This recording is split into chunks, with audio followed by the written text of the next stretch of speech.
It was supposed to be the happiest day of my life. I had dreamed about my wedding day for as long as I could remember. The dress, the vows, the promises, and everything that came with it. The dress. It wasn't just fabric. It was my dress. The one I'd been planning for since I was a little girl. It wasn't just about looking beautiful. It was about the years I'd spent imagining this moment, hoping that the dress I wore would be the one I'd always wanted.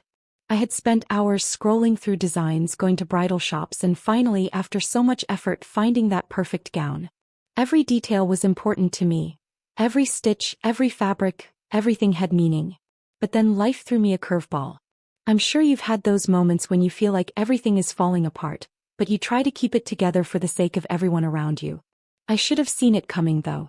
Looking back, I think I always had this feeling in the back of my mind, that something would go wrong. And it did.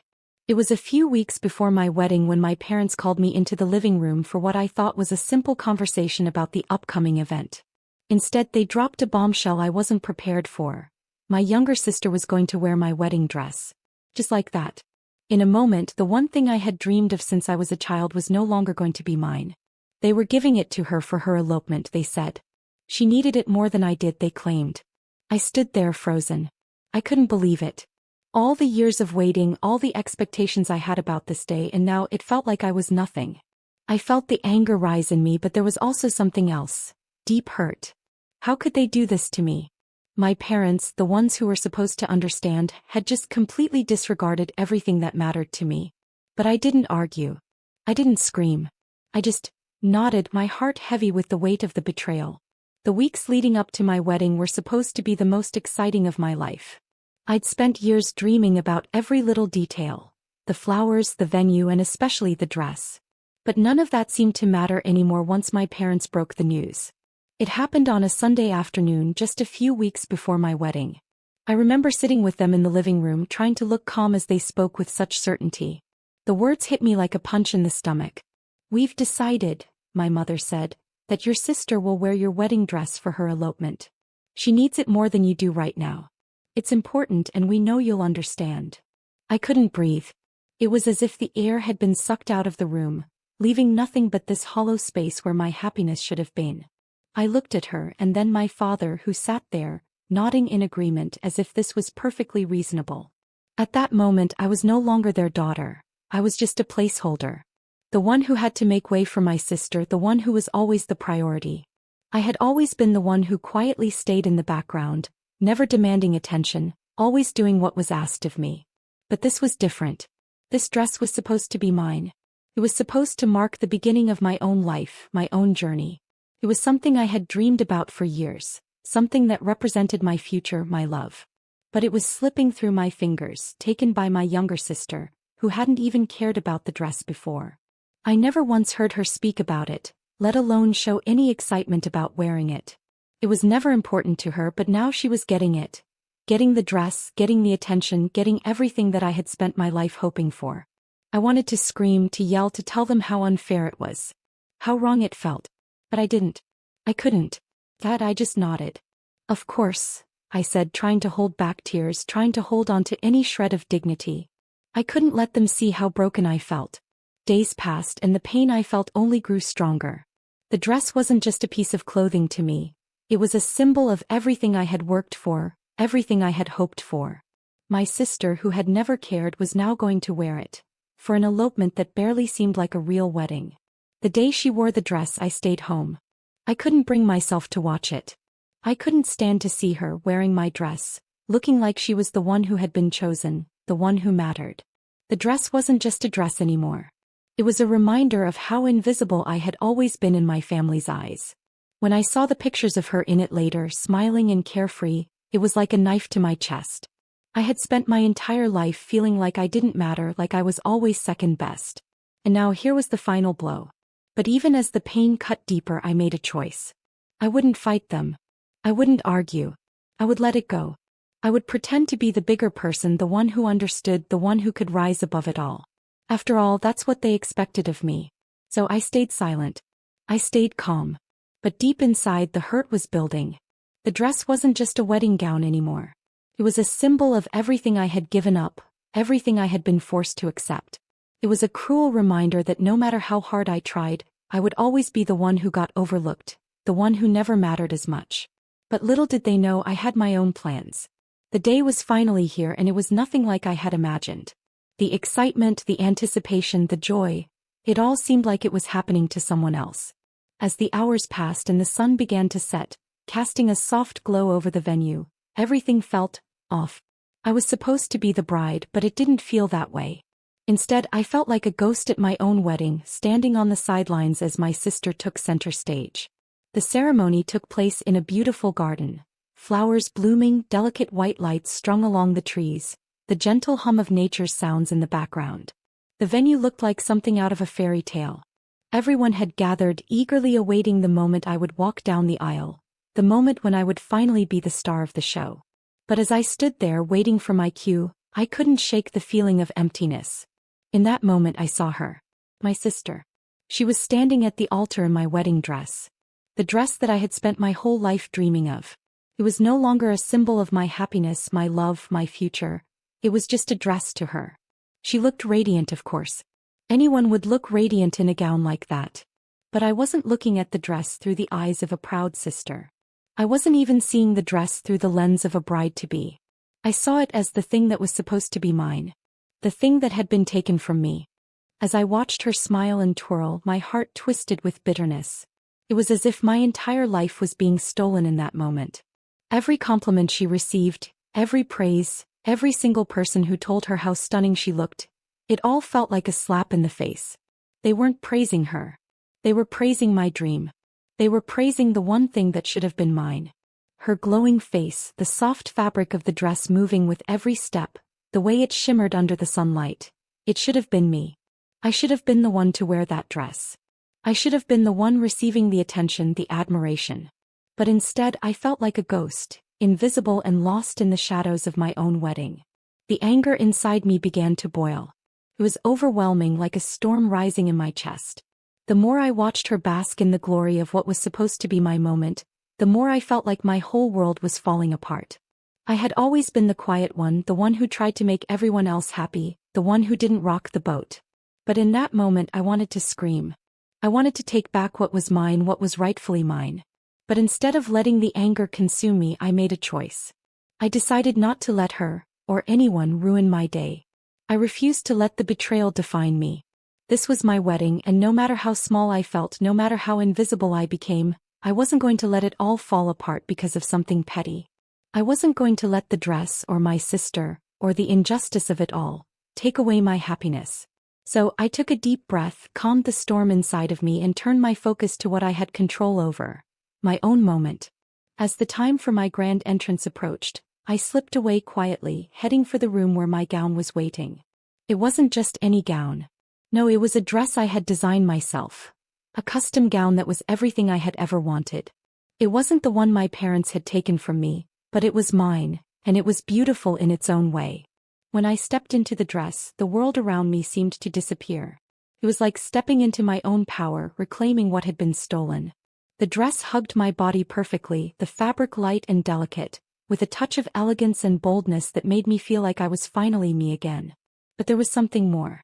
Something that made it even more mine. I had secretly sewn a message into the lining of the gown. It wasn't something anyone would see unless they knew it was there, unless they looked closely. But I knew it was there, and that was all that mattered. The message read, "This is my story. Not hers." As I stood before the mirror, I could feel the weight of the moment. It wasn't about the dress anymore. It was about taking control back. It was about finding my voice after years of being overlooked, about standing tall in the face of the betrayal I had just endured. When I stepped out into the venue, the gasps of surprise filled the air. It wasn't just the dress that took their breath away. It was the confidence, the strength I radiated. I wasn't just the woman who had been forgotten. I was the woman who was going to take back what was mine, no matter the cost. My sister glanced at me, her eyes widening as she realized I wasn't just walking into my wedding in silence. I wasn't going to let her or anyone steal my moment. And as I walked past her, all I could think was, this was the beginning of my story, not hers. The moment I stepped through the door, the room seemed to freeze. It felt as though the world had paused, the laughter, the chatter, the music, everything just stopped. All eyes shifted toward me, and for a brief moment, I felt like the center of attention in a way I had never experienced before. But this time, it wasn't the gentle, comforting gaze of admiration that I was used to. No, this time the air felt charged, thick with something else, something electric. The room fell into a hush. You could hear the clink of glasses, the shuffle of feet as people tried to adjust to the change. There was a distinct shift in the energy. A ripple almost imperceptible but undeniable. My sister stood there, her smile faltering as she noticed me. The praise that had been showered on her, the attention that had been hers alone just moments ago, seemed to wane the second I entered. And the smile that had once lit up her face now looked more like a forced grimace, as if she was trying to pretend nothing was different. It wasn't just the gown that had shifted the atmosphere. It was what it represented. I wasn't just another bride walking into her ceremony. I wasn't the woman in the dress they thought would be the highlight of the night. No, this was my statement. My rebellion. My reclaiming of everything that had been taken from me. The gown itself was stunning. It wasn't the one they had tried to give to my sister, no. This one was my creation, something I had poured my heart into, something that felt like me. The fabric shimmered under the lights, a perfect blend of elegance and strength. It fit my body like it was made for me because it was. It wasn't about the dress being glamorous. It was about how it made me feel. And in that moment as I walked down the aisle, it felt like I was finally breathing again. But this gown was more than just fabric and lace. It was a canvas for something much darker, something far more personal. Hidden within its folds were symbols, hidden notes, and small, subtle photos that only someone who knew what to look for could see. They weren't just decorations. No, each stitch, each design, was a piece of the story that no one had heard yet, the story I had kept silent for so long. As I stood at the front of the room, the tension in the air was thick. The guests were trying to hide their curiosity, pretending that everything was normal, but I could see the way their eyes darted toward me, then quickly away as though they had seen something they weren't supposed to. The shift was palpable. It was as if they were slowly piecing together what was happening, but no one was brave enough to say it out loud. Then I caught my mother's gaze. Her eyes widened slightly, her lips parting as she took in the sight of my gown. I knew what she saw. She knew too. The gown had been designed to provoke a reaction, to make them all feel what I had felt for years. Unseen, unloved, betrayed. But the real shock, the real power came from what they didn't know. You see, hidden within the intricate lace and fabric were small symbols sewn into the seams. A broken heart here. A scorned word there. A series of initials. Not mine, but those of people who had hurt me, manipulated me, and used me. Each of them had a story, each one representing a betrayal, an unspoken truth that had been buried for far too long. And tucked into the fabric near my side, nearly hidden beneath layers of satin, was a photograph. A faded, sepia-toned picture. An old family photo of my parents, my sister, and me, a snapshot taken when things were simpler before everything changed. The thing that made this picture different, though, was the way I had altered it. I had cut out the faces of both my parents, leaving only my sister's smiling face and mine, cropped neatly in a way that no one would notice unless they were looking closely. This was my silent protest, my subtle act of defiance. It was as if I had torn them out of my life, replacing their faces with something more honest, something that represented my reality. The guests didn't know what they were looking at yet, but I could feel their unease. They were starting to put the pieces together, to sense that something wasn't right. But the full revelation wouldn't come until later. I wanted them to sit with the confusion, to question what they had seen. Let them wonder, let them speculate. The truth would come, in time. But for now, I let the silence hang in the air, heavy with the unspoken words that I had sewn into the fabric of my gown. I knew it wasn't just me standing there anymore. It was the truth, the betrayal, the broken pieces of my family that had been scattered and buried, now being worn on my body for all to see. And in that moment I finally felt seen. Finally, I wasn't invisible anymore. As I stood there in the center of the room, I could feel the weight of the silence pressing down on me, heavier than any moment I had ever experienced. The eyes of the guests were no longer simply on me, they were dissecting me. Slowly, their gazes dropped from my face to my gown, noticing the delicate, almost imperceptible details stitched into the fabric. It wasn't long before the whispers began. They started like a faint hum, barely audible at first, but with each passing second the murmur grew louder. I could hear the subtle gasp of someone in the back, the shocked exclamations of a few others, But I kept my face calm, composed as if nothing was out of the ordinary. I noticed my parents first. Their faces were a study in discomfort.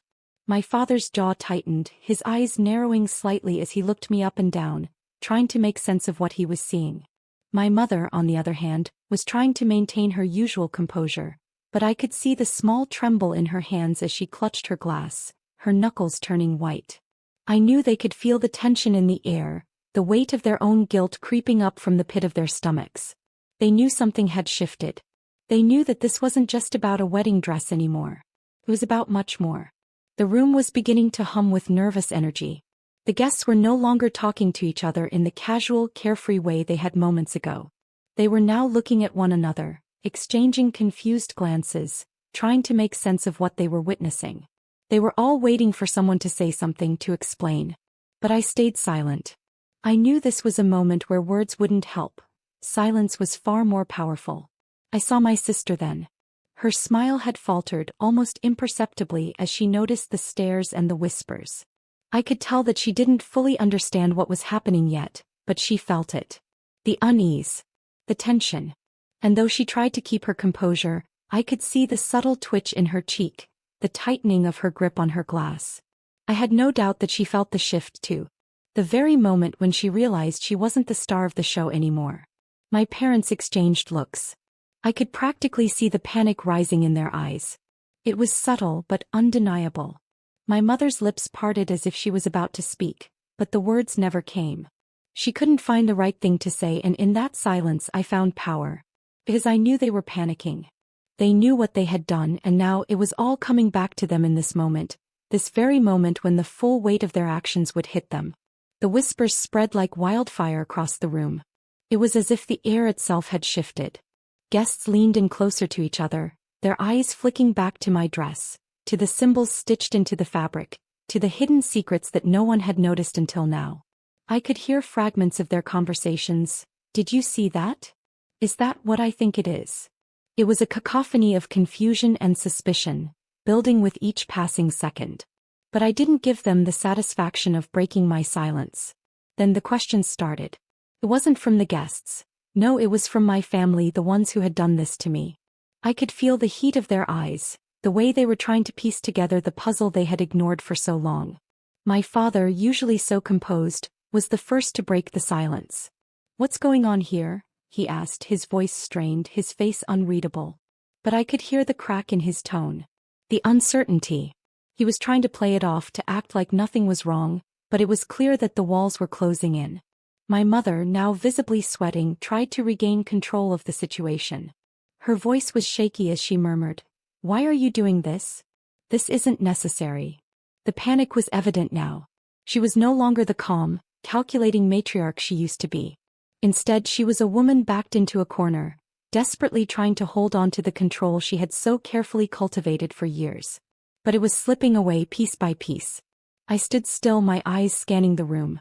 I could see the confusion on the faces of the guests, the uncomfortable shifting of feet, the nervous glances that bounced from my parents to me and back again. The tension was suffocating, and I didn't need to say a word for them to feel it.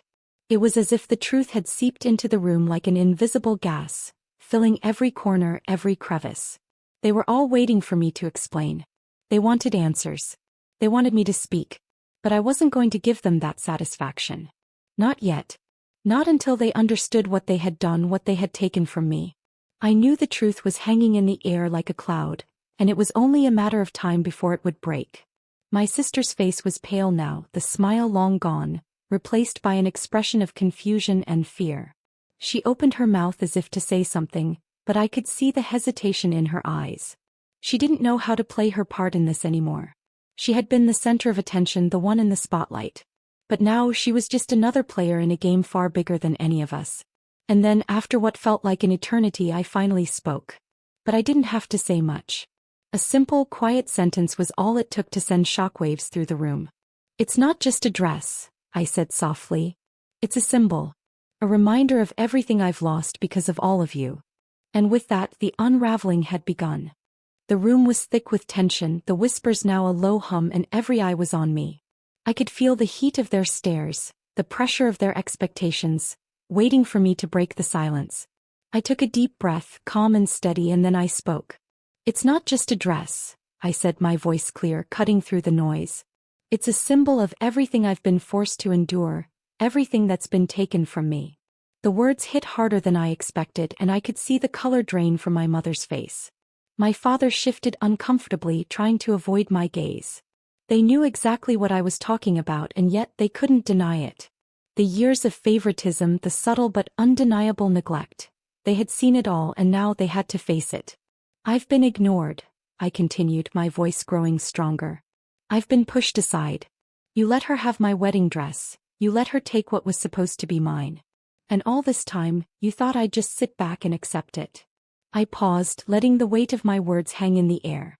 My sister, who had been standing quietly in the corner, now looked like she wished the floor would swallow her up. The guests were watching closely too, as if they could feel the storm building inside me. And now, I said, my voice cold, I'm not just your daughter. I'm someone who's finally standing up for herself. I turned slowly, revealing the hidden message stitched into the dress. You've all been exposed, I said. Everything you've done. It's all right here in plain sight. And with that, the truth had finally been set free. The aftermath was swift and brutal. The once celebratory atmosphere of the room had turned cold. People who had been laughing and chatting just moments before were now looking around awkwardly, whispering in hushed tones. My parents' friends, those who had always praised them for their perfect family, were now quietly distancing themselves. No one knew quite what to say, but the questions were starting to bubble up. Why didn't she get the dress? Someone asked, clearly unsure if they should even be asking. Another guest glanced nervously at my parents.